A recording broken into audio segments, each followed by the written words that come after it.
Se a mensagem for pregada e sustentada, acredite em mim, sinais e maravilhas vão suceder, glória de Deus vai descer, vai se manifestar, salvação em massa vai acontecer.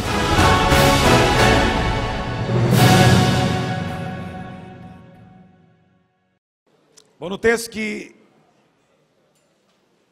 nós lemos lá em Gênesis, você vê a sequência como o diabo age. Então, primeiro,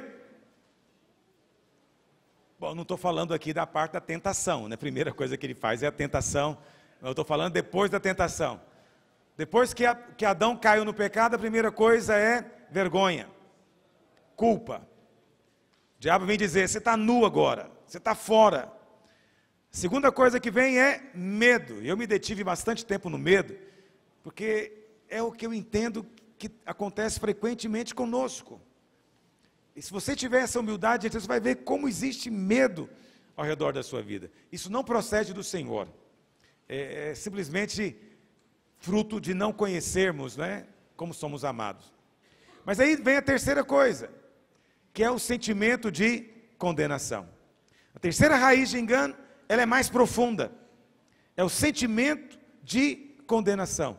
É a sensação de que está feito, está acabado, que comigo é muito complicado, as coisas são muito difíceis, nada vai acontecer, estou fora do padrão, estou desqualificado.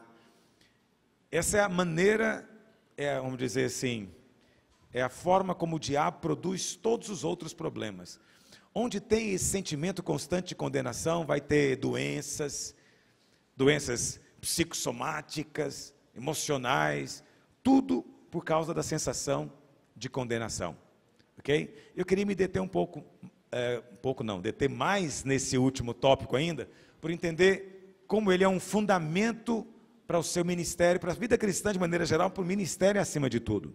Lá em Romanos 8:1, Paulo diz, Romanos 8:1, vê se você consegue colocar aí na revista e corrigida aí em cima, está enxergando essa aba? Isso, coloca aí. É importante eu ler para você esse versículo nas duas versões, porque alguém me mandou esse tempo atrás uma observação, dizendo que eu estava lendo o versículo pela metade. Assim, não estava. Na revista e corrigida diz, portanto agora, nenhuma condenação há para os que estão em Cristo Jesus, que não andam segundo a carne, mas segundo o Espírito. Essa é uma tradução revista e corrigida, que é incrível, mas eles simplesmente acrescentaram uma frase que não tem no original. Parece estranho o que eu vou te dizer, né? Mas eles literalmente acrescentaram algo à Bíblia. No original não tem essa frase, que não andam segundo a carne, mas segundo o Espírito. Os tradutores, quando leram isso aqui, também disseram, isso aqui é bom demais para ser verdade. Quando os crentes lerem isso aqui, eles vão ficar muito libertinos, vão começar a aprontar muito, vão cair no pecado. Então, para evitar esse problema, vamos acrescentar aqui, né, que, como diz o próprio contexto aqui de Romanos, o crente não pode andar na carne, porque se ele andar na carne, o diabo vai ter base para condená-lo. É isso que foi acrescentado. Então, essa frase, que não anda segundo a carne, não tem. Por isso que nós lemos da revista e atualizada, coloca agora, que diz, agora pois já nenhuma condenação há para os que estão em Cristo Jesus, ponto final. Esse versículo é a porta de entrada para a vida no Espírito. Não tem vida no Espírito, não tem ministério prevalecente que não comece aqui. Agora, pois, nenhuma condenação há para mim. Eu não estou mais debaixo de condenação. Um pastor debaixo de condenação não tem fé para ser usado por Deus. Um pastor debaixo de condenação, ele se torna condenador. Um pastor debaixo de condenação está sempre com a alma cansada, estressada, sentindo peso. Um pastor debaixo de condenação está sempre na expectativa do castigo, na expectativa do juízo, ou seja, esperando o mal sobre ele. E quando acontece, ou quando não acontece o que ele espera, ele já sabe, fala, eu já sabia que isso ia acontecer, já sabia. Mas ainda que ele não diz nada para ninguém, é um conflito interior que ele passa o tempo inteiro. Por quê? Porque não conseguiu se apropriar desse versículo. Sobre mim não há nenhuma condenação. O contexto do capítulo 8 É o capítulo 7. No capítulo 7, Paulo fala da libertação da lei. Ok? Ele está falando de que nós fomos libertos da lei. E aí ele chega no final do capítulo e diz o quê? Porque eu sei que na minha carne não habita bem nenhum, porque o bem que quero eu não faço, mas o mal esse eu faço. E ele diz, quem me livrará dessa situação? Mas ele começa o capítulo dizendo, mas agora, sobre nós, não há nenhuma condenação. A carne existe. O que é a carne? A lei de Deus é eterna. Paulo não disse que a lei deixou de existir. A lei é eterna porque a lei é o retrato do caráter de Deus. Porque a lei mostra o que Deus gosta e o que Ele não gosta. Mas Paulo disse que quem morreu fomos nós. Nós éramos casados com a lei, mas nós morremos e ressuscitamos. E agora estamos casados com outro marido, que é Cristo. Que não faz exigências menores, só que Ele mesmo as cumpre em nós. Ele mesmo cumpre as exigências que Ele faz em nós. Porque a lei tem poder para mostrar o pecado, mas não tem poder para te produzir obediência. Entende? Não tem poder para mudar você.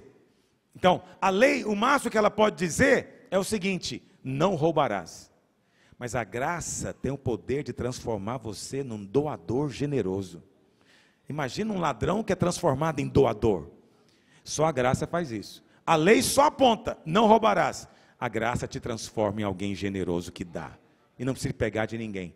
Então, essa é a diferença do Velho e do Novo Testamento.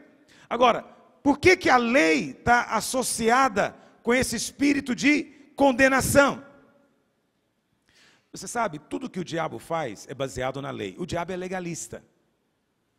Toda acusação e condenação do diabo é baseada na lei.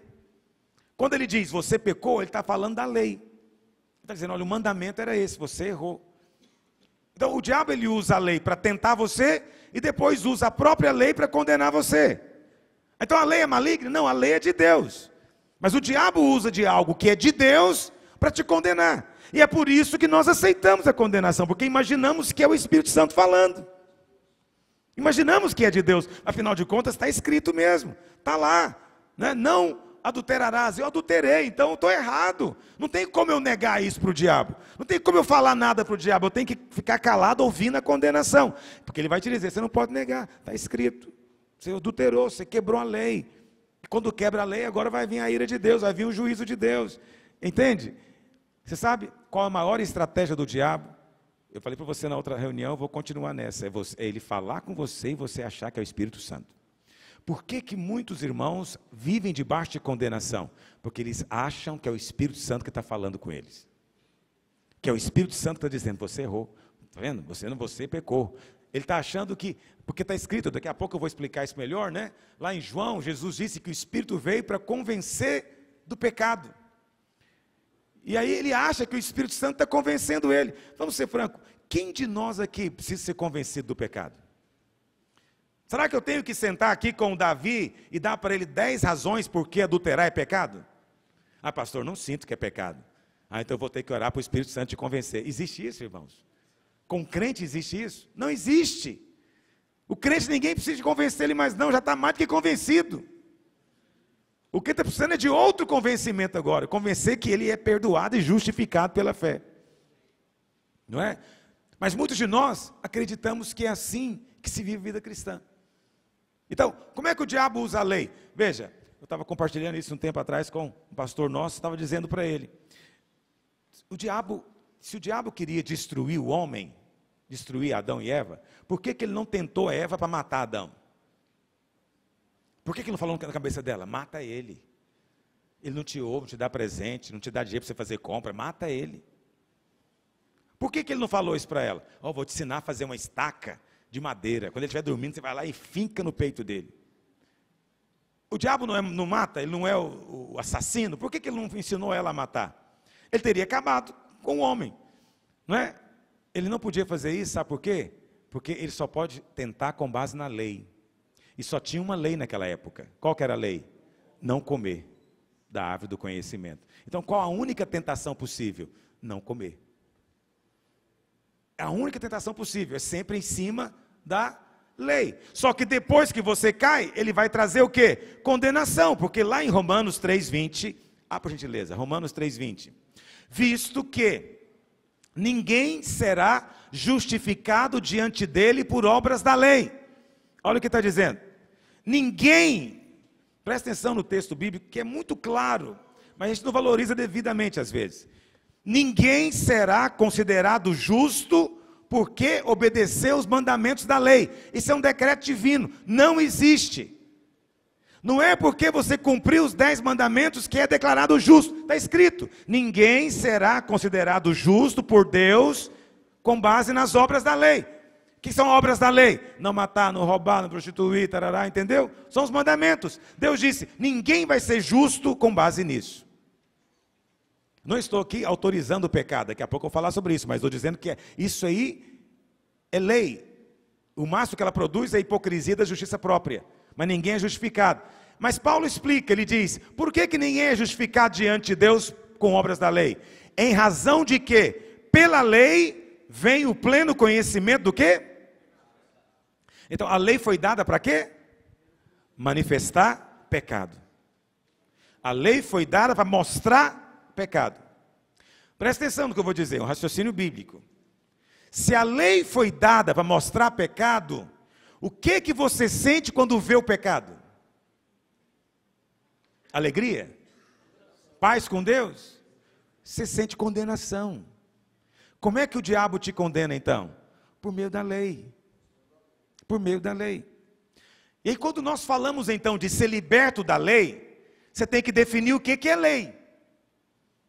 Porque Romanos 7 não fala que fomos libertos da lei? O que é a lei então? Em outras ministrações já falei para você, por exemplo, que lei, uma definição dela é favor o quê? Merecido. Isso está correto? Tá. O que significa ser liberto da lei nesse sentido? Significa que eu estou livre de me relacionar com Deus com base no merecimento da lei. Então eu não preciso fazer troca com Deus mais. Não é mais tomar lá da cá, eu obedeço, sou abençoado, não é mais. Agora é tudo pela obra de Cristo. Cristo obedeceu, então eu sou qualificado para ser abençoado. É por causa da justiça dele, não por causa da minha. Entendeu? Ser liberto da lei é ser liberto de viver com base no merecimento próprio. Porque a lei é favor merecido. Como estão entendendo o que eu estou dizendo? Poderíamos também definir a lei como condenação. Pode ou não pode? Por que pode? Porque Paulo está dizendo aqui, ó, pela lei vem o pleno conhecimento do pecado. Então, a lei pode ser definida também como condenação. Isso está na Bíblia de fato. Lá em 2 Coríntios 3, verso 6, projeta para mim. 2 Coríntios, diz assim, o qual nos habilitou os ministros de uma nova aliança. A nova aliança é o Novo Testamento. Não da letra, ou seja, não é do Velho Testamento, mas do Novo, que é do Espírito. Porque a aliança do Velho Testamento mata, mas a do Novo dá vida. Verso 7.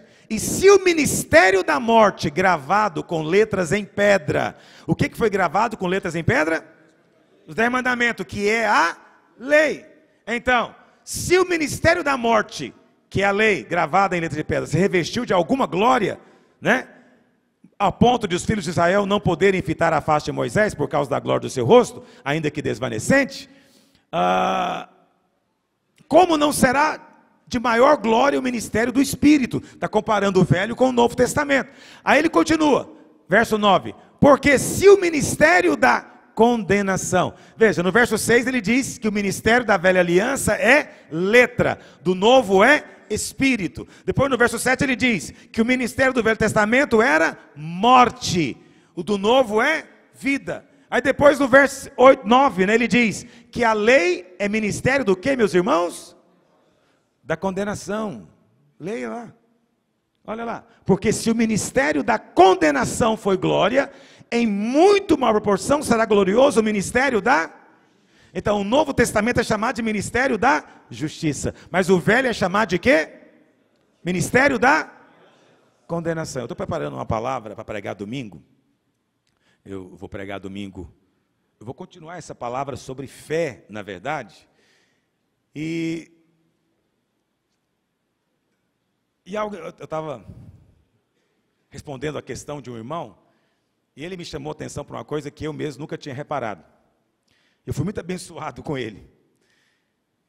Lá em Deuteronômio 27, Deus fala o seguinte, que quando eles entrassem na terra prometida, eles deveriam, um grupo de tribos subir no monte Ebal, e um outro no monte Gerizim.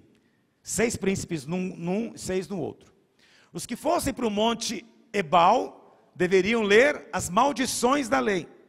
E os que fossem para o monte Gerizim, deveriam ler as bênçãos. Isso está no capítulo 27 e 28. No capítulo 27 está o que deveria ser lido no monte Ebal, que são maldições. E é interessante, no final de cada uma delas, o povo tem que dizer amém. Para cada maldição, o povo tinha que gritar amém. Mas no 28 vem as bênçãos, mas não há amém no 28. Não há amém no 28. Aí o irmão me mandou uma pergunta, querendo saber por quê. Só que eu nem tinha visto isso também. Eu falei, eu nunca tinha atentado para esse detalhe. Que o Velho Testamento diz amém para maldição, mas não diz amém para bênção. Mas aí, enquanto eu respondia para ele, o Espírito Santo falou no meu coração. Sabe por quê que não tem amém para as bênçãos? Não tem amém para a bênção, porque amém é o nome de Jesus. Como ainda não tinha vindo, eles só poderiam ter condenação.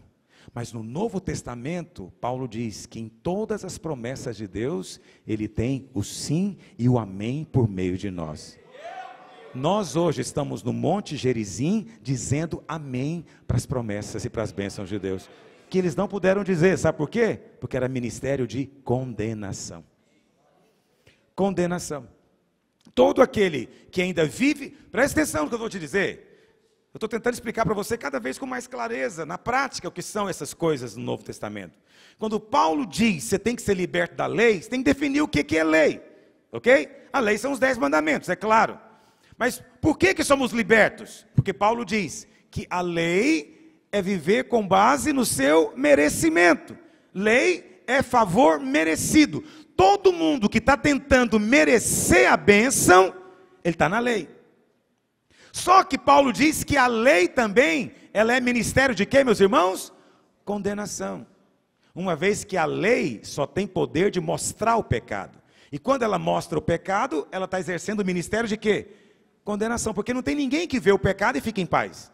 Todo mundo que vê o pecado, ele sente o peso da condenação imediatamente. Estão entendendo o que eu estou dizendo?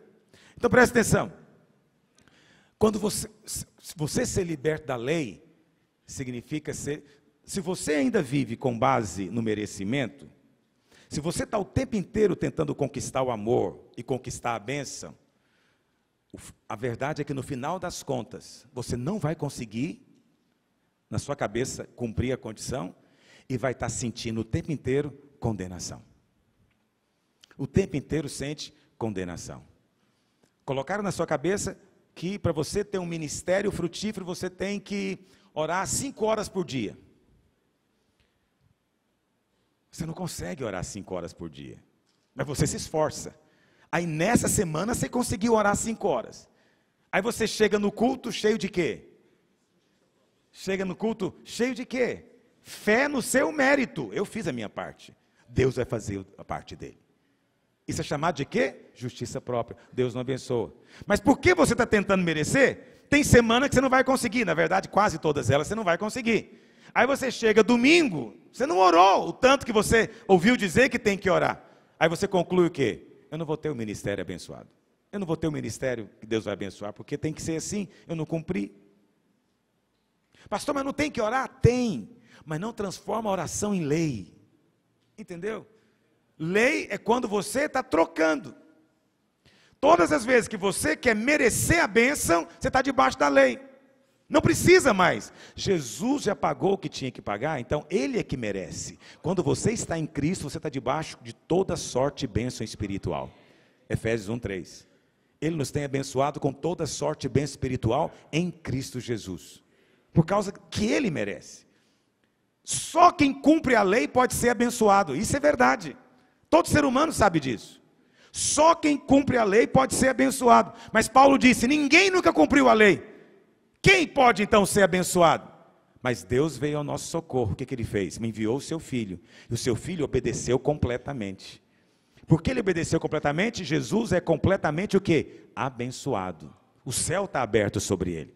Aí, mas e como é que eu posso participar dessa bênção? Deus faz um milagre. Deus pega você e coloca dentro de Cristo. Deus enxerta você em Cristo. O céu está aberto sobre Cristo. Agora está aberto sobre quem? Sobre você que está em Cristo. Cristo é abençoado com toda sorte de bênção. Mas agora você é abençoado. Por quê? Porque você está em Cristo. Por isso a expressão em Cristo é tão preciosa no Novo Testamento.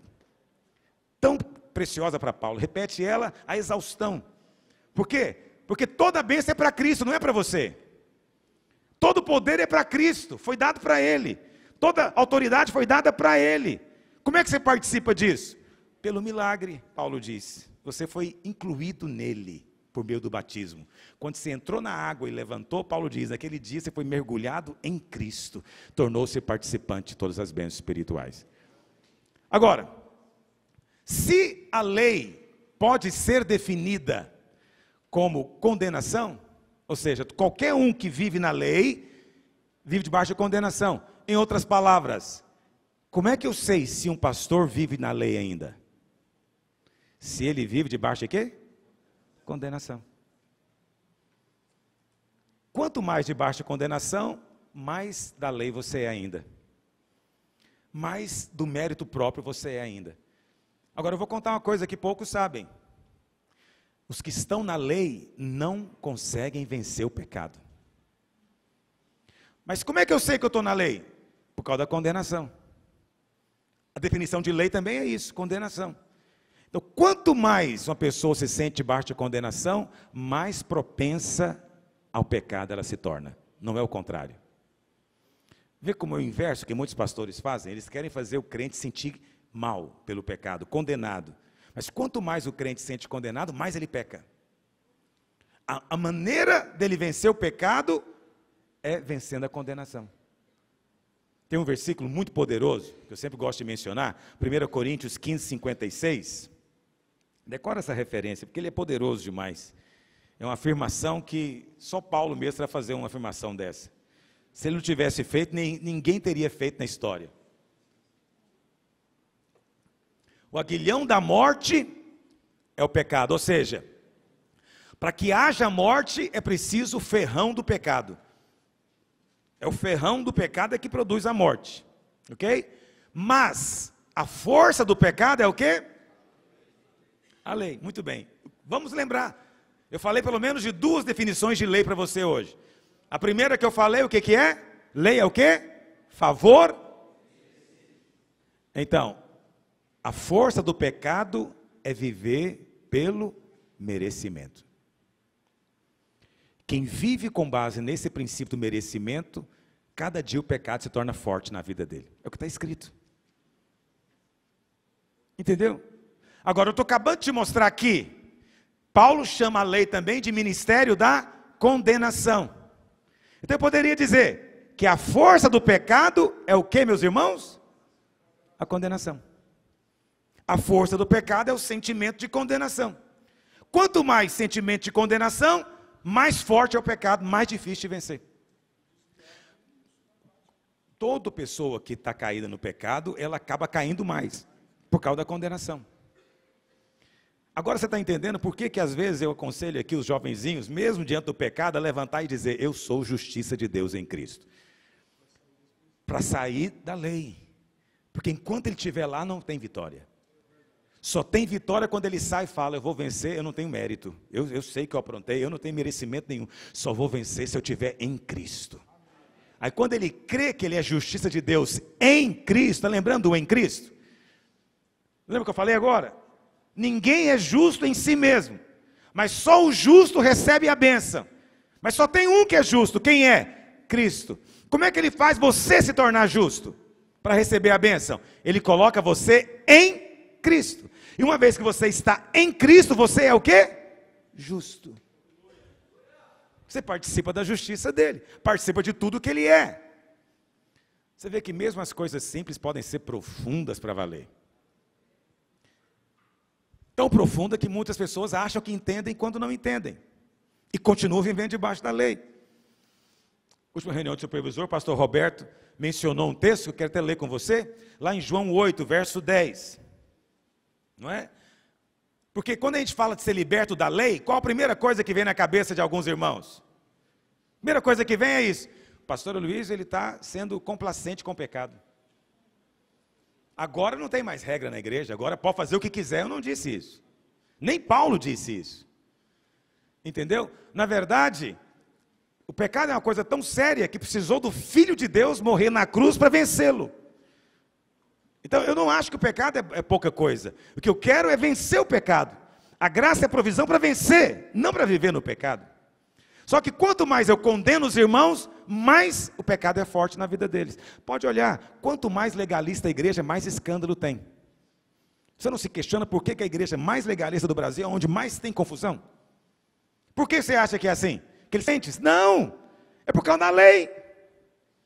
É por causa da lei. Mas qual filho você acha que apronta? O filho que se sente amado ou o filho que acha que o pai não gosta dele?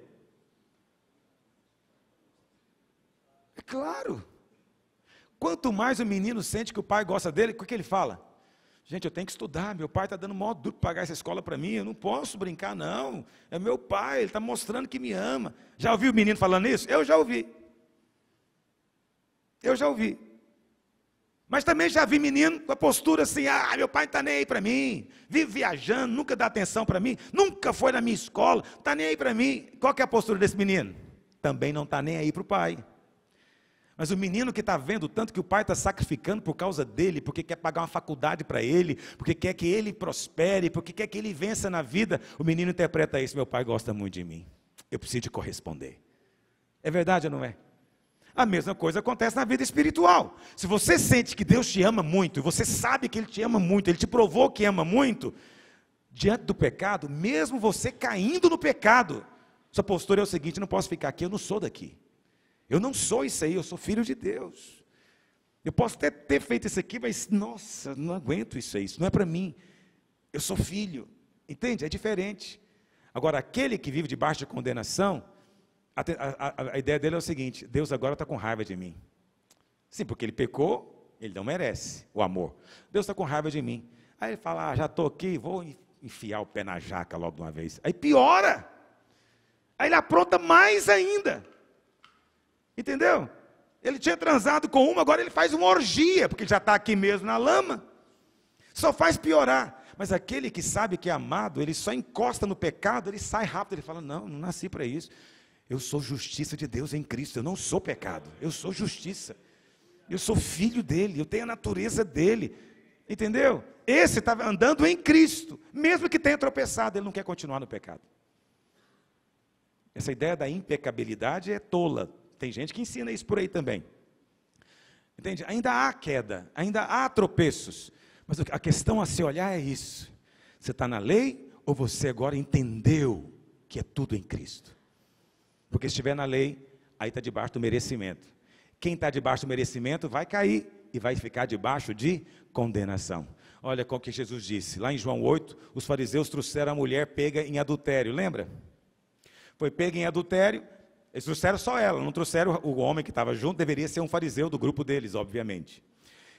E aí, eles queriam provar. Jesus falou, ela foi pega em adultério. A lei disse para fazer isso. O que é que você acha que tem que fazer? Você conhece a história?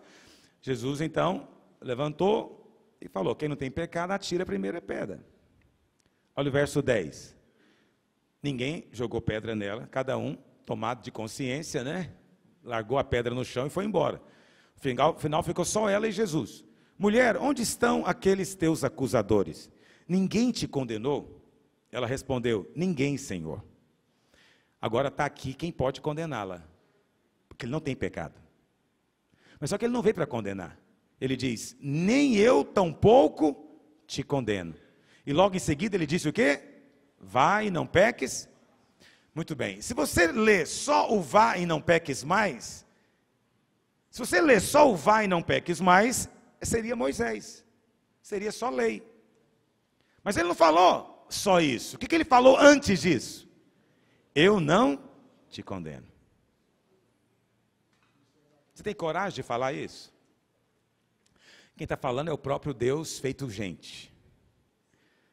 Mas só porque eu falei para um jovenzinho que tinha masturbado 6 vezes durante o dia? Ei, energia. Meus 50 anos, eu lembro disso. Falou, oh, Deus. Vai mais não, 6 vezes não vai não. Porque eu te falei, tem gente que não peca porque não dá conta mais. Se desse conta, pecava. Ainda bem que passa, né? Não tem glória nenhuma. Olha para cá. Tem gente que me condena, porque eu falei para ele, eu não te condeno e Deus não está te condenando. Você não pode falar isso. Você tem que condenar para ele não repetir. Mas Jesus não falou isso para ela. O senhor poderia falar para ela, fala, filha, eu poderia ter deixado você ir, mas você sabe, tem gente olhando, vou dar mau exemplo, vai lá que as outras moças querem transar também, não posso deixar isso acontecer, eu tenho que zelar por Israel, então, não peca mais. Ele poderia falar isso, como nós pastores falamos, mas ele falou o quê? Antes de mais nada, eu não te condeno. Está sentindo mal? Eu não estou te condenando. Filho, você está mal diante de Deus, você está sentindo que Deus está com raiva de você, eu quero te dizer que Ele não está. Ele continua te amando, e Ele te diz, eu não te condeno. Agora, Ele não te diz, eu não te condeno, não é porque Ele concorda com o pecado, não. É porque o pecado não pode ser condenado 2 vezes. Esses 6 pecados que você cometeu hoje, já foi cravado em Cristo. Deus já condenou esse pecado em Cristo. Se Ele condenar em você hoje, Ele está dizendo que não valeu o sacrifício de Cristo. Ele não pode dizer isso. Ele tem que concordar que Ele aceitou o pagamento pelo seu pecado. Se Ele aceitou, Ele está dizendo, eu não te condeno. Você tem que coragem de sair falando para os pecadores, Deus não te condena. Você vai ser mal falado. Vão falar mal de você. Prepare-se para falar mal de você. Eu estou em paz hoje em dia. Né? Que o povo fala mal de mim, inventa calúnias horrorosas a meu respeito. A última que inventaram é que eu sou um pinguço disfarçado. Não usaram a palavra pinguço não, eu que estou colocando. Mas disse que eu tenho o costume de embriagar nos hotéis onde eu fico. É duro. Nunca embriaguei na minha vida. E nem vou embriagar só para eles rirem, não. Mas eu não embriago, não é porque eles estão falando ou por causa de qualquer outra coisa, não. É porque eu não preciso. Meu coração tem uma satisfação e eu não preciso de nada disso. Mas eles têm que falar de mim, sabe por quê? Para desqualificar o que eu estou dizendo. O diabo tem que tampar o ouvido das pessoas, não ouça o pastor Aloysio, porque o que ele fala é só para passar a mão em cima de pecador. E o que ele faz é só alisar agora os pecadores. Aqui não, o pecador aqui é no chicote para mudar de vida. Mas Jesus não usou o chicote, ele falou, eu não te condeno. Você tem coragem de falar isso para as suas ovelhas? O homem acabou de chegar aqui, traiu a mulher, você fala para ele, eu não te condeno e nem Deus. Você fala isso? Sabe por que você não fala? Porque você próprio se condena. O tempo inteiro. Você se condena até porque você não orou hoje. Que dirá transar com a vizinha, meu Deus do céu? Você vai dizer para ele, fala, rapaz, até quando eu não oro eu me condeno, agora você chega aqui, transou com a vizinha, você quer que eu fale o que para você? Você vai falar o que você fala para si mesmo o tempo inteiro. Eu estou condenado, estou desqualificado, estou fora. Agora, o que qualificou a mulher a não pecar mais? Veja, Jesus sabia disso. O único jeito de você ir e não pecar mais é se primeiro você souber que não está condenado. Você não está condenado. A sua história não acabou. Há algo mais que você precisa saber. Ele continua te amando, não desistiu de você. A história não é o fim. O pecado não vai acabar. Por isso vai e não peques mais. É o dom da não condenação que permite você vencer o pecado. Isso é ser liberto da lei. O que é ser liberto da lei? Receber perdão. Porque uma vez que você é perdoado, tem lei para te condenar? Alguém fala, pastor, quando você fala que eu não estou mais debaixo da lei, eu não estou dizendo que você não vai cumprir a vontade de Deus, não. Estou apenas dizendo que para quem é perdoado, não existe lei mais. Você pode ter quebrado todas, mas se o juiz de toda a terra diz que está pago, está perdoado, onde é que fica a lei? Não tem mais lei para aplicar em você. Já estou perdoado. Ah, mas o pecado de amanhã, já está perdoado. Se está perdoado, tem lei para te condenar? Estão entendendo o raciocínio? Quem está perdoado não tem lei que o condena. Então, se não tem lei que o condena, ele não está debaixo da lei mais. Ele está em Cristo. Mas é que os irmãos preferem ouvir de outro jeito. O pastor Aloysio fala que não tem lei, significa para fazer o que quiser agora. Não, significa que tudo que você fez está liquidado. Porque o grande negócio da lei não é o futuro, o negócio da lei é o passado. A lei existe para condenar. E ela só condena o que já passou. Entendeu? Mas a cruz de Cristo é tão maravilhosa que ela abrange a sua vida inteira. Por isso João diz, para que no dia do juízo não tenhamos medo. Entendeu? Agora, aquele que nasceu de novo, ele não quer viver no pecado. É importante você lembrar disso. Agora, vai, não peques mais, ok? Agora, tem uma outra coisa a respeito da sua pergunta, fugindo um pouco do meu assunto, mas é importante falar. Essa história de que todos os pecados são iguais, eu não sei quem inventou esse negócio, mas me dá raiva disso, que é tão burro. Mas os crentes adoram falar isso. Não tem pecadinho, é pecadão, tudo é igual. Como que tudo é igual, meu Deus do céu? Não é tudo igual. Pois Jesus mesmo falou para Pilatos, quem me entregou a você tem maior pecado do que o seu. Ou seja, Caifás tinha um pecado maior do que o de Pilatos. Jesus quem disse. Todo julgamento foi entregue a ele. E ele está dizendo que tem pecado maior. Agora você quer dizer que não tem? Paulo diz algo muito misterioso. Eu confesso que eu não tenho a revelação do mistério, mas eu sei que é um mistério. Lá em 1 Coríntios 6 ele diz, olha, todo pecado é fora do corpo. Todo pecado é fora do corpo, ou seja, todo pecado é abstrato, não é físico. Mas tem um pecado que você comete com o corpo, que é o pecado da impureza, né? Que envolve o sexo em todas as suas formas e expressões. Paulo diz que esse pecado é mais grave. Não é o que estou dizendo, é o apóstolo, eu sou apostólico, eu não discuto com o Novo Testamento. Entende? Então ele disse que uma coisa é você olhar para uma mulher, é pecado. Talvez seja isso que as pessoas pensam, né? Quando elas dizem que pecado é tudo igual. É claro que alguém que cobiçou mulher já pecou, mas alguém que transou com ela pecou mais. Claro que pecou mais, vai. E a consequência vai ser maior. Outra coisa que é importante dizer, pecados têm consequências, ok? Então, você está dizendo agora que está na graça e que vai pecar e não vai acontecer nada. Você está cometendo um grande equívoco. A graça não é provisão para você pecar. Se você pecar com o seu corpo, você pode perder o seu ministério. Porque eu já vi pastor roubar da igreja e a igreja perdoar ele. Mas estou para ver pastor adúltero ser perdoado pela igreja.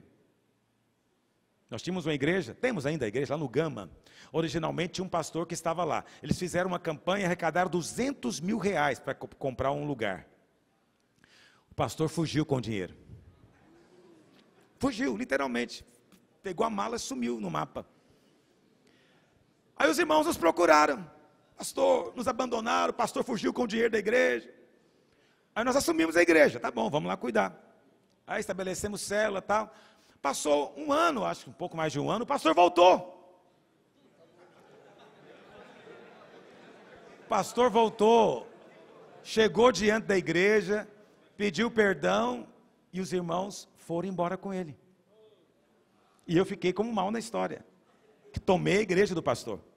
Eu falei, mas vocês vão embora com ele? Ele roubou vocês. Ah, mas não fiz. O que acontece? Você resolve adulterar, a reação é diferente. Aí você fica chateado. Ah, mas é muita hipocrisia da igreja. Certos pecados Não tem hipocrisia nenhuma não. Tem certos pecados que têm consequência mais grave, sim. Teve um irmãozinho que me procurou, viajando de vendedor e tal, numa das viagens dele transou com a prostituta. Uma vez só, ficou chateado, grilado, me procurou. Eu falei, olha, melhor você contar para sua esposa. Porque isso vai te proteger de cair novamente. Mas se eu contar para ela e ela quiser separar? Eu falei, não há garantias. Mas a graça não me promete? Não. Se pular do prédio, vai esborrachar, mesmo debaixo da graça. Porque nesse mundo que nós vivemos, as coisas têm consequências. Não há garantias que você vai pular e não vai machucar. Pode ser que você caia numa piscina e não machuque. Acontece isso? Aconteceu essa semana. Um cidadão tentou suicídio no México, mas caiu na piscina, escapou para o azar dele. 20º andar. Escapou. Então veja, acontece isso? Acontece, mas não fique baseando nisso. Vou pular e vai ser a mesma coisa. Não, não faça isso. Então, você já encontrou gente que caiu em adultério e a esposa perdoou? Já. Mas não creia nisso. Porque pode ser que no seu caso seja diferente. Ah, pastor, mas tem certeza? Eu falei, olha, não há garantias. Ora ao Senhor, quem sabe ainda há misericórdia para você. Por quê? O mais que eu posso dizer é, nem eu te condeno, nem Deus te condena. Eu não posso dizer, sua mulher não vai te condenar. Essa parte eu não posso dizer. Estão compreendendo o que eu estou dizendo? Se você não está entendendo, abre o entendimento. Então, eu posso dizer, eu não te condeno, que eu sou homem como você, sujeito a pecado como você, não jogo pedra. Deus também está dizendo que já te perdoou na cruz do Calvário. Agora, sua mulher é outra história. Você vai orar. A mulher perdoou ele, você quer saber? Mulheres são criaturas extraordinárias. No final eu vou ler a pergunta. Quando nós estamos debaixo de condenação, nós manifestamos alguns sintomas. E vou passar da hora de novo. Sem condenação, né? Sem paz. Tem alguns sintomas, eu não posso deixar de falar deles, porque eles traduzem um estilo de vida miserável, que não pode ser o nosso estilo de vida, não é? Eu coloquei aí no seu livro, você pode acompanhar aí alguns sintomas, sinais. Primeiro sinal, quem vive debaixo de condenação tem uma sensação constante de incapacidade, o tempo inteiro sentindo fora, o tempo inteiro está fora do padrão, o tempo inteiro tem algo que está errado, ele precisa de se sondar, para ver se tem algo errado, se Deus não vai aceitar. Infelizmente, às vezes nós mesmos estimulamos isso. A pessoa chega no culto, ela tem que primeiro se lavar para encontrar com Deus. Não, isso é uma coisa absurda. O encontro com Deus já é o seu banho. Mas já viram como os irmãos chegam, muitos irmãos, não são todos, mas há muitos irmãos, eles vivem debaixo de condenação. Aconteceu algo durante a semana e eles estão debaixo de condenação. Ou cometeram algum pecado, ou deixaram de fazer alguma coisa que tinham prometido, sei lá o quê. O fato é, o diabo os está condenando. Eles chegam no culto, antes de começar a adorar, o que ele tem que fazer? Tem que resolver a vida dele com Deus. Ele não crê que está resolvido. Ele tem que resolver. Ô Senhor, vem. Por isso que o ministro de louvor, ele fica chamando Deus, porque acha que Deus não está aqui. É difícil encontrar uma igreja que crê na habitação permanente. A maior parte das igrejas, Deus vai e volta, porque depende do mérito. Está tudo no Velho Testamento ainda. E tem que trazer Deus de volta. Entende? Ele acha que quando não está sentindo, Deus não está lá. E aí, como ele tem que trazer Deus de volta, ele fala, Senhor, eu me arrependo, não vou fazer mais não, eu vou mudar a partir de agora. Ó Senhor, tu sabes que eu te amo tanto. Ele chora para provar que ele ama. Tudo fora da graça. A graça é, tu me amaste, tu pagaste o preço por mim. Quer dizer, ele vai confessar o pecado dele, mas vai confessar nessa perspectiva. Eu pequei, mas eu creio que o sangue já me lavou. Eu errei, mas eu creio que já foi pago a minha dívida na cruz. E o Senhor agora não está me condenando. Por isso eu posso entrar com ousadia no Santo dos Santos. Mas a maior parte dos irmãos fica primeiro tentando convencer Deus. Se ele sente um calafrio especial na espinha, ele fala, Deus me ouviu. Aí ele libera. Se ele não sentir aquele dia, ele vai embora achando que Deus não fez. E muitos pastores, na hora de pregar, é a mesma coisa. Será que eu estou em condições de pregar? Ô Senhor, mostra se tem alguma coisa. Oh Deus, ele fica intenso na hora de pregar. Ele tem que ficar num quarto separado para agonizar bastante. Ele agoniza, Senhor, mostra onde é que é. Tal. E aí ele sobe sem ter certeza, às vezes, se Deus ouviu ou não. Entende? Porque está debaixo de condenação. O tempo inteiro debaixo de condenação. Então, você não precisa de ficar se sondando para isso. Quando tem algo fora do padrão, Deus vai dizer para você. Entendeu? Então, você magoou alguém, o Senhor vai dizer, vai lá, pede perdão para ela. Vai lá, pede perdão. Entende? O Espírito vai dizer, você não precisa se preocupar. Se tem algo, Ele vai dizer. Não precisa de você ficar procurando, se sondando, para tentar achar algum mérito, ou produzir mérito. Por favor, não entenda como autorização para viver errado. É impressionante isso, como a resistência dos irmãos para ouvir a mensagem da não condenação. Eu fico chocado. Os irmãos sempre estão achando que é bom demais para ser verdade, tem medo das consequências. Sempre presumindo, se eu falar para ele que ele não está condenado, ele vai voltar. Eu tenho que dizer para ele que Deus está chateado mesmo. Mas Jesus falou, nem eu te condeno, por que você vai falar diferente? Como estou compreendendo o que eu estou dizendo? Você tem uma resistência mental, você tem que vencer esse bloqueio. É um outro sinal de quem está debaixo de condenação, está sempre procurando o culpado. Esse é um fato da vida. Quando Deus chegou, quem te disse que você estava nu? E Adão fala o quê? Foi a mulher. E a mulher foi a mulher que o Senhor me deu, eu estava bem sozinho, não pedi mulher nenhuma. Nem estava falando de casamento, o Senhor que inventou esse negócio. Olha aí a consequência agora. No final das contas, quem procura culpado vai culpar a Deus. Sempre assim. Mas já viram como as pessoas sempre estão atrás de um culpado? Né? Tem que achar o culpado, porque ele próprio está debaixo de condenação. Quem se sente perdoado é generoso com os outros. Quem não se sente perdoado é implacável, porque ele não vai ficar sozinho no prejuízo. Outros vão levar pancada junto com ele. Terceiro, escondem-se de Deus, não foi isso que Adão fez? Quantos irmãos estão se escondendo na vida da igreja? Não querem liderar, não podem liderar, eu não quero que alguém me escolha para isso ou para aquilo. Ora, está se escondendo não é porque ele é mau nem perverso, debaixo de condenação. Outro sinal, sentimento de complacência, isso aqui merece uma consideração.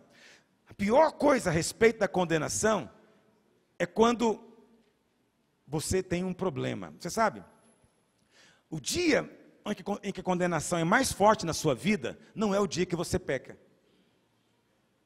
O dia que o diabo mais te condena é o dia que você tem um problema. O pastor Almir talvez possa falar disso com o maior conhecimento que ele passou no Vale da Sombra da Morte. Vamos ser francos. O que doía mais? Era a doença em si ou era a sensação de que eu devo ter feito algo errado?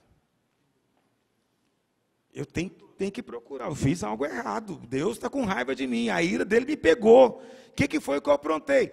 Mas poucos percebem que é o diabo falando, não é Deus. Mas quando percebe que é o diabo, vence. Enquanto acha que é Deus que está tratando com ele está debaixo de condenação. Por que é o dia mais perverso? Porque o diabo é desleal. Entende? Porque o dia que você peca, você não conversa, né? O dia que você peca, você fala, eu pequei mesmo, pequei, mereço juízo, estou mal. Mas o dia da adversidade é que mostra se você crê que não tem condenação na sua vida. A adversidade virá. É nesse dia que você pensa, é porque tem algo errado. Nesse dia que o diabo fala, você está fora do padrão. Entende? Por isso muitos de nós temos muito medo disso. Eu fui orar com uma irmã um tempo atrás, ela fumou 50 anos.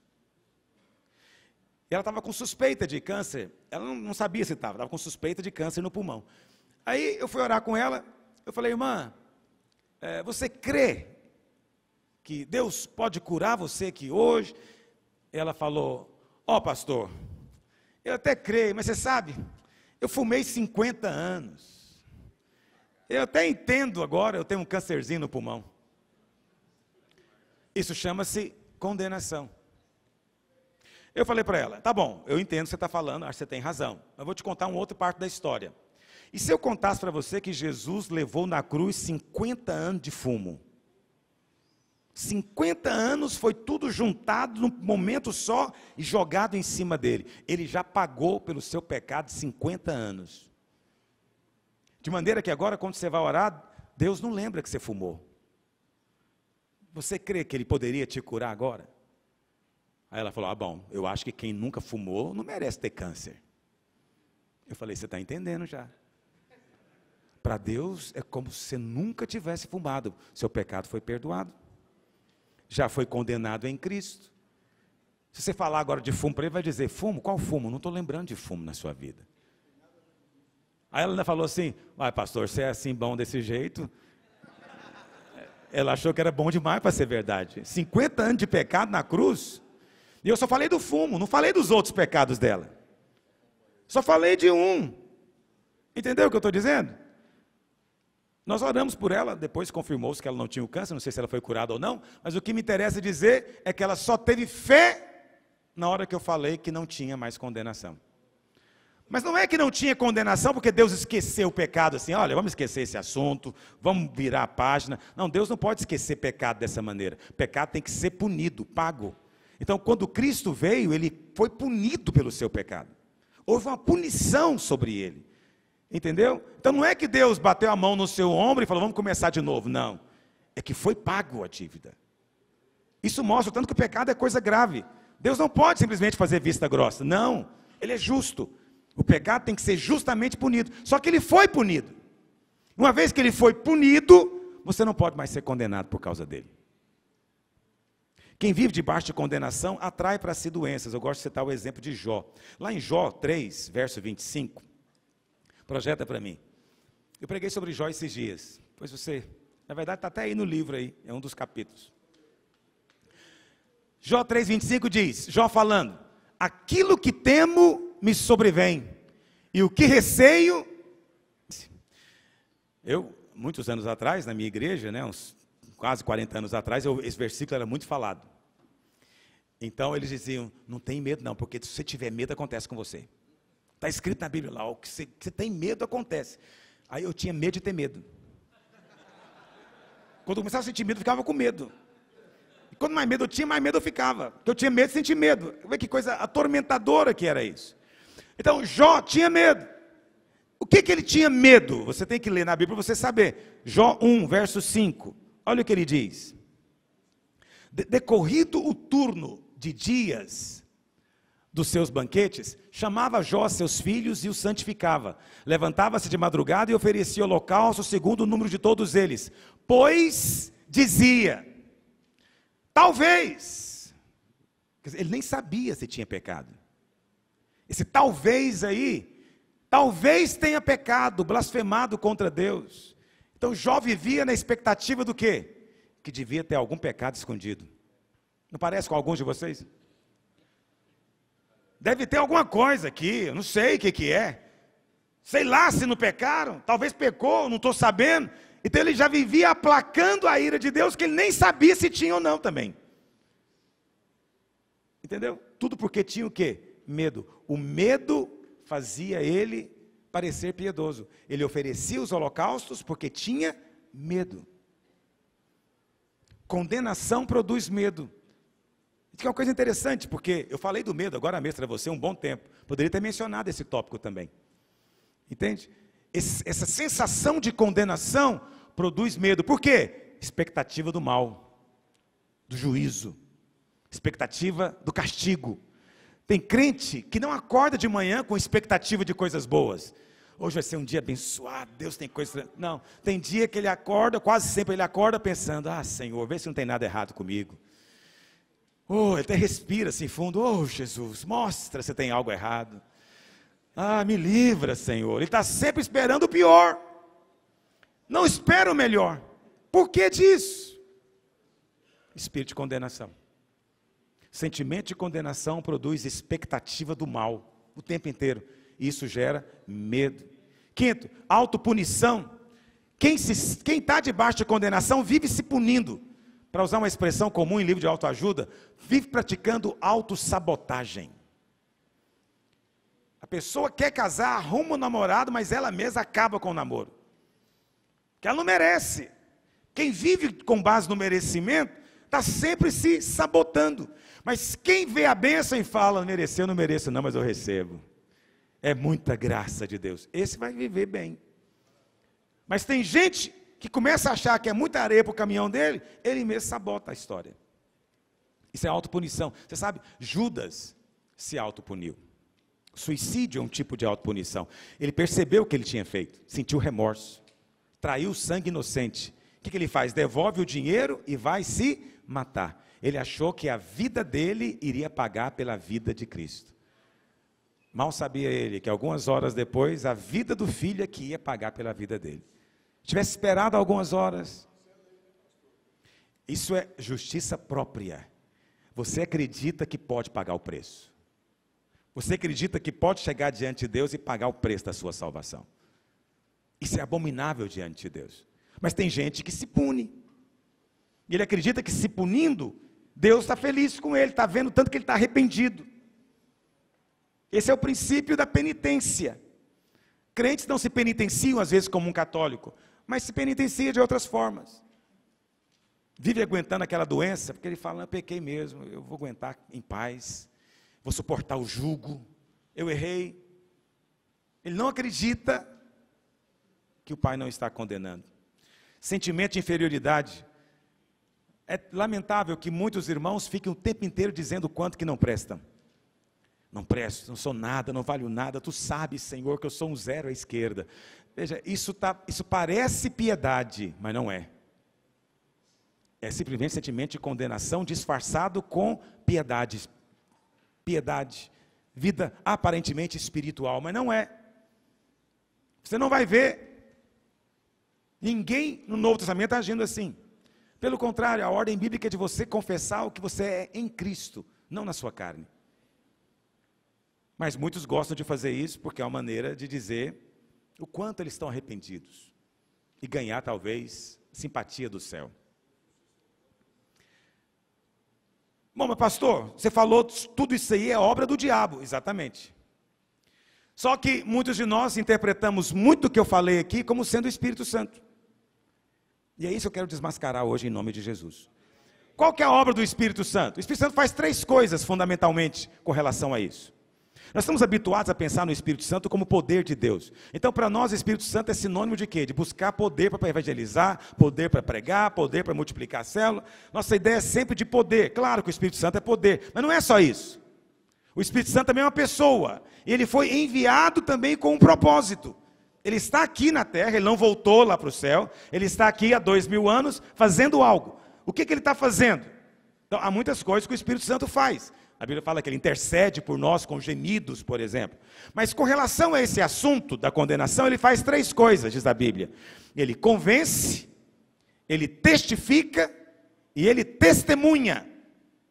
Convence, testifica e testemunha. Vamos ver primeiro sobre convencimento. O Espírito Santo foi enviado para convencer. João 16, verso 7.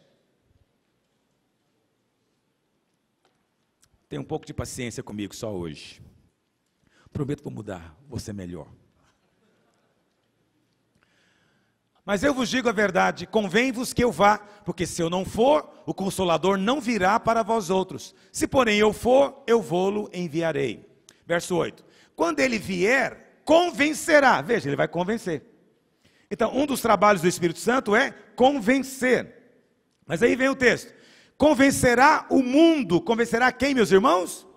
Aqui está falando da igreja. Está falando dos crentes. Está falando de quem? Do mundo. Do mundo. O mundo está falando de quem? De quem é ainda incrédulo. Esse tem que ser convencido. Você tem que convencer o incrédulo de que dormir com a namorada é pecado? Você não tem que provar para ele por 10 razões? Tem. Ele não aceita você falar, como que eu não posso dormir com a minha namorada? O que é isso? É amor, é amor. Já ouviste mais? Ela me ama, eu a amo, é espontâneo, não estou forçando a nada, é só prazer. Como é que Deus pode ser contra isso? Como é que ele pode ser contra isso? Só o Espírito Santo para convencer um cara desse. É muita graça o Espírito Santo trabalhar num sujeito desse. Ainda bem que só o Senhor é Deus. Se dependesse de mim, ele estava no inferno tostando há muito tempo, mas só o Senhor é Deus. O Espírito Santo vai convencer. Convencer do quê? Primeiro, convencer do pecado. Muito bem, você está percebendo que pecado aqui está no singular, não é plural. Ou seja, ele não vai convencer de cada um dos pecados. Ele vai convencer do pecado. O que significa o pecado no singular? 2 coisas. Primeiro, pecado no singular sempre aponta para a natureza pecaminosa. Pecados no plural aponta para os nossos atos, comportamentos pecaminosos. É assim que está lá no livro de Romanos. Quase sempre em Romanos a palavra é no singular, pecado. Ok? Então, ele vai convencer o mundo do pecado. Em primeiro lugar, então, convencer que eles são o quê? Pecadores. Tem que ser convencido. Tem gente no mundo que acha que não é pecador. Ele acha que Hitler era, ele não. Ele falha de vez em quando, mas no geral ele não é pecador. Mas o que também pode significar pecado? Então Jesus explica mais embaixo, avança por gentileza. Do pecado, porque não creem em mim. Volta lá para o verso anterior de novo. Então, Jesus disse que vai convencer do pecado, por quê? Porque não creem em Jesus. Então, pecado ali pode significar a natureza pecaminosa, quer dizer, que é pecador, mas pode significar também que o único pecado que leva para o inferno é não crer em Jesus. Você entende o que eu estou dizendo? Vou te explicar melhor. Quantos creem que Jesus na cruz morreu por todo mundo? Eu estou perguntando isso porque tem igrejas que não creem. Então, as igrejas calvinistas não creem nisso. Jesus morreu só pelos escolhidos. É assim que Calvino ensina. Ok? Mas eu creio, como está na parábola de Mateus 13. Jesus conta a parábola do tesouro escondido no campo. Ele diz, o reino dos céus é como um homem que encontrou um tesouro no campo. E ele faz o quê? Vende tudo que tem e compra o tesouro? Não, ele compra o campo. Presta atenção, o campo é o mundo, o tesouro somos nós. Ele comprou tudo. Ele não comprou só o tesouro, ele comprou o campo inteiro. O tesouro veio junto. Então, na cruz, os pecados de todos os homens foram colocados, você crê assim? Se você crê assim, então, todo mundo que está no inferno está perdoado? Sim? Sim. Está perdoado. Por que ele foi para o inferno? Porque não aceitou o perdão. Não aceitou o perdão. Não precisa de morrer por mim. Eu mesmo dou conta de me salvar. Eu não preciso de Jesus morrer por mim. Eu, com as minhas boas obras, posso me salvar. Ele estava perdoado se ele aceitasse. Como ele não aceitou, qual foi o único pecado que condenou ele então? Não aceitar Jesus. Não crer no Filho de Deus. Porque já estava perdoado. Isso não torna o inferno um lugar pior ainda. Entendeu o que eu estou dizendo? Tem que raciocinar para entender. Não é automático. É por isso que vai convencer do pecado, porque não creem nele. Da justiça, verso 10. Porque eu vou para o Pai, e não me vereis mais. Esse é um versículo misterioso. Por que vai convencer da justiça? Nesse caso aqui, pode se aplicar para o crente. Porque o crente hoje não tem que ser convencido que ele é pecador, tem que ser convencido da justiça. Lembra que no Novo Testamento tem dois tipos de justiça: justiça própria e a justiça que é pela... Qual justiça você acha que está falando aqui? Aqui é pela fé. Essa justiça ele tem que te lembrar constantemente. Por que ele diz lá, não me vereis mais? Por quê? Então, quando Jesus estava com os discípulos, e eles pecavam, imediatamente eles olhavam para quem? Para Jesus. E quando eles olhavam para Jesus, o que você acha que o Senhor dizia no semblante dele? Eu não te condeno, nem eu te condeno. Imediatamente eles sentiam o quê? Aceitos, perdoados. Mas aí Jesus disse, eu vou para o Pai. Quando você pecar agora, você não pode mais olhar para mim. Mas aí o Espírito Santo vai estar dentro de você. Falando o que para você? Você já é perdoado. Você já é justo em Cristo. Mas eu pequei, mas não mudou o fato. Não mudou a realidade. Você está perdoado. Por isso está escrito assim. E terceiro, para convencer do juízo. Do juízo porque o príncipe deste mundo já está. Então, ele vai convencer do juízo porque você já está condenado? Porque ele vai te punir, te castigar? Não, o juízo é sobre o diabo. Toda arma forjada contra você não prosperará. Toda língua, eu gosto desse versículo, os irmãos usam ele sempre de maneira natural, né? Toda língua que ousar contra você em juízo, tu as condenará. Lembra disso? Isaías? Que língua que ousa contra você em juízo? É o diabo. Eu sei que você gosta de pensar que é o seu vizinho que tem inveja de você, é o outro pastor que está falando mal de você. Pode ser aplicado também, mas acredite em mim, no final das contas, a língua que fala tudo isso é a língua do diabo. E o que a língua do diabo fala para você? Juízo, condenação, você está fora do padrão. Mas qual é a promessa de Deus na nova aliança? Você é que vai condenar o diabo. Você é que vai dizer para ele, pois ele morreu para destruir você que tinha o poder da morte. Na morte dele, ele condenou você. Essa é a promessa do Novo Testamento. É isso que o Senhor está explicando aqui. Quantos compreendem o que eu estou dizendo? Bom, mas além de convencer, ele também testifica. Romanos 8, verso 15, olha o que diz. Romanos 8, 15, você conhece muito bem. Porque não recebestes o espírito de escravidão, para viverdes outra vez atemorizados, mas recebestes o espírito de adoção, baseados no qual clamamos, Abba, Pai. Porque o próprio Espírito faz o que, meus irmãos? Testifica com o nosso Espírito que somos... Presta atenção, o Espírito fez isso uma vez ou ele faz isso cotidianamente? Ele faz. Ele testifica constantemente com você. Você é filho, você é filho. Por que precisa do Espírito testificar com você o tempo inteiro que você é filho? A palavra adoção ali não é a melhor. A melhor para tradução seria filiação, ser feito filho. Porque você é filho de Deus, tem a natureza de Deus. Você não é adotivo no sentido moderno.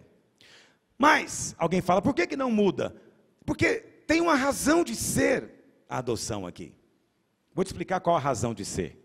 É que você, do seu ponto de vista, você não acha que você é filho. Do seu ponto de vista, você acha o seguinte: eu vivia na miséria, vivia no pecado, Deus foi lá e me pegou e trouxe para a casa dele. Do seu ponto de vista, você é adotivo. E aí, o Espírito tem que fazer o que com você? Testificar que você é filho. Como? Por quê, pastor? Olha, é fácil explicar isso. Imagina um homem muito rico. Mas muito rico, multimilionário. Ele passa pela rua, vê um garoto de rua, criado na rua, debaixo de alguma marquise. Ele ama aquele garoto e resolve levá-lo para casa e fazer dele filho. O menino ganha roupas novas, sapato novo, brinquedos, um quarto extraordinário, tudo magnífico. Qual o problema desse menino? Ele ainda se sente mais confortável na rua do que dentro de casa. Ele tem a sensação de que nada daquilo é realmente dele. Que se ele não comportar bem, o pai vai mandar ele embora para a rua de novo. Então ele não tem segurança. Ele não desfruta apropriadamente. Ele não vive como filho mesmo. Ele nem ousa pedir muito. Qual o único jeito dele passar a sentir que é filho? Seria por um milagre o espírito de grandeza entrar dentro dele. Aí ele seria filho. Se isso não acontecer, ele vai continuar sendo apenas um bom filho, com medo de ser mandado para a rua quando errar. Vamos ser francos, não é essa a história de muitos crentes? Que estão com medo de ser mandado embora de casa se aprontar alguma? Por quê? Porque o espírito de filiação não está dentro dele ainda. Aí o Espírito tem que testificar todo dia para ele. Ele não vai te mandar embora. Você é filho, rapaz. Você nasceu dele. Você não é filho do diabo, não. Você é filho dele. Está olhando para ele. Ele é o seu pai. Ah, mas eu vou aprontar. Se você aprontar, ele pode até disciplinar você, mas não manda você de volta para a rua. Você é o herdeiro. Isso aqui tudo é seu. Mas eu não comportei bem. Mas a herança é para quem é filho. Você pode abrir a geladeira, comer o que você quiser. O Espírito vai testificando dentro de você. O diabo quer impedir que você tenha um testificar. Por quê? O diabo quer que você mantenha essa mentalidade de filho provisório. Porque esses não reinam. Só filhos legítimos têm autoridade para reinar de fato. Sobre as obras do diabo. Daí a necessidade do Espírito testificar constantemente dentro de você. Tem um pastor amigo meu, que ele teve, se não me engano, foram 4 filhos, mas adotou mais 4 adotivos. Um dia conversando com ele, perguntei qual tinha sido a parte mais difícil. Ele falou: a parte mais difícil que eu não consegui foi convencê-los que eles eram tão filhos quanto os que tinham sido gerados de mim. Eles não tinham liberdade de pedir o que os outros pediam. Não tinham liberdade de fazer em casa o que os outros faziam. Não consegui fazê-los sentir filhos. Esse é o desafio dele. Ele adotou já grandinho, né? Você sabe, quem é filho, um grande sinal de quem é filho é que ele é pidão e não está nem aí. Um filho de verdade, você nem quer levar no supermercado, que ele vai pedir tudo para você.